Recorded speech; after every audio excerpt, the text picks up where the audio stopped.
ಲೇ ವತ್ಸಲ 3 ಬೇಸಿನ ಪಾತ್ರೆ ಬೇಕಾದ್ರೂ ಪಟಪಟ ಅಂತ ತೊಳೆದಾಕ್ಬಿಡ್ತೀನಿ ಕಣೆ. ನನ್ನ ಮಗಳ ಕೈಯಿಂದ 2 ಪೇಜ್ ಹೋಮ್ವರ್ಕ್ ಬರ್ಸಕ್ ಆಗ್ತಾ ಇಲ್ಲ ಕಣೆ.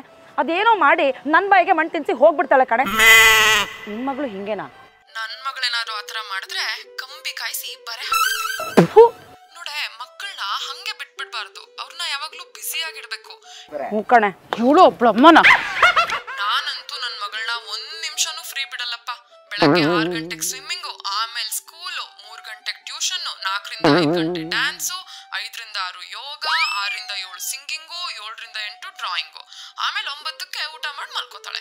ಅಯ್ಯಯ್ಯೋ ಪಾಪ 1 2 ಗ್ಯಾಪ್ ಇದ್ದಾಗ ಮಾಡ್ಕೋತಾಳೆ ಬಿಡು. ಆದ್ರೂ ನಿನ್ನ ಐಡಿಯಾ ಸೂಪರು ಕಣೆ. ನಾನು ಇನ್ಮೇಲೆ ಹಿಂಗೆ ಮಾಡ್ತೀನಿ. ಸ್ವಲ್ಪ yoga master, dance master, music teacher ಅವ್ರದ್ದೆಲ್ಲ ನಂಬರ್ ಕಳ್ಸೆ. ನೋಡಪ್ಪ ವಂಶಿ, ಇವಾಗ ಯೋಗ ಮಾಸ್ಟರ್ ಬರ್ತಾರೆ, ಜಾಣ ಮರಿತಾರ. ಅವ್ರು ಏನು ಹೇಳ್ಕೊಡ್ತಾರೋ ಹಂಗೆ ಮಾಡಬೇಕು, ಹಂಗೆ ಕಲಿಬೇಕು. ಓಕೆನಾ? ಇಲ್ಲ ಅಂತಂದ್ರೆ ಕಬ್ನ ಕಾಯಿಸಿ ಬಾಯ್ ಮೇಲೆ ಬರೆ ಎಳೆದ್ಬಿಡ್ತೀನಿ. ಅವಳೇನೋ ಯೋಗ ಕಲಿಯಕ್ಕೆ ಹಿಂಗವಳೆ, ನಿನ್ಗೆ ಯಾಕೆ ಈ ಅವತಾರನೋ?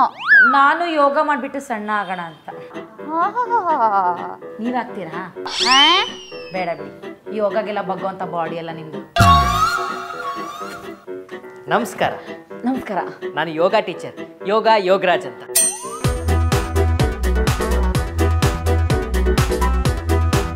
ಏನಿದು? ಇದು ಸೆಲ್ಫ್ ರೆಸ್ಪೆಕ್ಟ್. ಪುಟ್ಟ, ಈಗ ನೀನ್ ಬಂದು ನನ್ನ ಕಾಲಿಗೆ ನಮಸ್ಕಾರ ಮಾಡು. ಯಾಕೆ? ಇದು ಗುರುಗಳಿಗೆ ಕೊಡೋ ರೆಸ್ಪೆಕ್ಟ್. ದೇವ್ರೆ, ಈ ಕೋಳಿಗೆ ಅಂದ ಜ್ವರ ಬಂದು ಬೇಗ ಹೊರಗೆ ಹಾಕ್ಸ್ಕೊಂಡ್ಬಿಡ್ಲಪ್ಪ. ಏನ್ ಭಕ್ತಿ, ಏನ್ ಭಯ. ಎದಳು ಪುಟ್ಟ, ಎದಳು. ಏನ್ ಬೇಡ್ಕೊಂಡಮ್ಮ?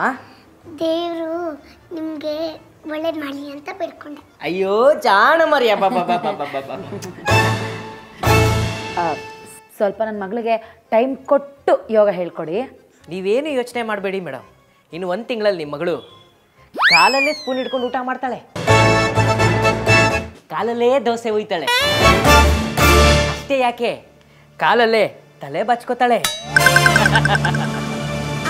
ಇದನ್ನೆಲ್ಲ ಮಾಡಕ್ಕೆ ದೇವ್ರು ಕೈ ಕೊಟ್ಟಿದ್ದಾನಲ್ಲ, ಇದನ್ನ ಯಾಕೆ ನಾನು ಕಾಲಲ್ಲಿ ಮಾಡ್ಲಿ? ಸೂಪರ್ ಮಗರಿ, ಕರೆಕ್ಟಾಗಿ ಹೇಳ್ದೆ. ಅತ್ತೆ ನೀವು ಸುಮ್ಮನಿರಿ.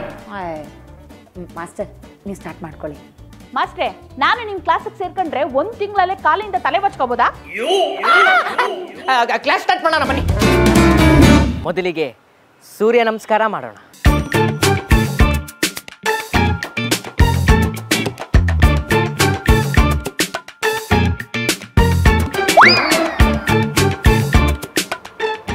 ಎಕ್ಸ್ಕ್ಯೂಸ್ ಮೀ, ಏನ್ ಮಾಡ್ತಾ ಇದ್ದೀರಾ?